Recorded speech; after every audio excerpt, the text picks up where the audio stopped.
chama chetu kinashughulikia matatizo ya Watanzania, sio matatizo ya wana CCM tu.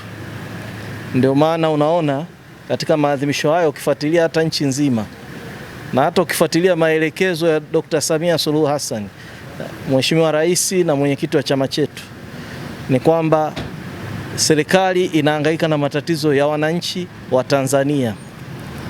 Lakini kwenye maadhimisho haya tokea jana tumeanza wilaya ya Kahama, leo tuko hapa Shinyanga vijijini kwenye jimbo hili la Itwangi, ambako tumepitia kituo cha afya hapa Tinde.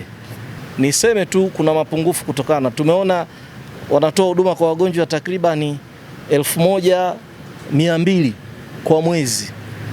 Kwa kituo cha afya ni idadi kubwa kidogo hii.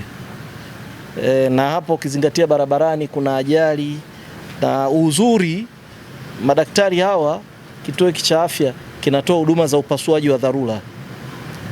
Kwa hiyo wana mahitaji kidogo wametutajia kama changamoto. Kwanza gari la wagonjwa, kwa sababu mara nyingi kesi zinazokuja kubwa hapa inatakiwa wakati mwingine kukimbiza wagonjwa kwenye hospitali ya mkoa au Kahama. Lakini majengo, tumeona pale wodi ya kina mama wazazi ndio inayotumika hata kwa watoto.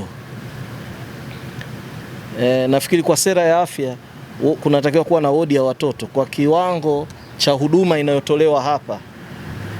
Lakini vile vile wodi tu ya kina mama kwa wagonjwa wa kawaida, wodi ya kina baba kwa wagonjwa wa kawaida. Jimbo tu hili lina kata 14 nafikiri. Na kata ambazo zina vituo vya afya ni kata 2 tu. Tuko na wabunge hapa, mbunge wa jimbo, mbunge wa viti maalumu. Tumekubaliana kwamba haya yote tutayabeba. Tutawasiliana na Mheshimiwa Mchengerwa, waziri wa afya, tutawasiliana na Mheshimiwa Profesa Shemdoe, waziri wa TAMISEMI, ambao ndio wizara zinazosimamia kwa pamoja sekta hii ya afya, ili waone jinsi ya kutoa kipaumbele kwenye eneo hili na jimbo hili la Itwangi, eneo hili la Tinde.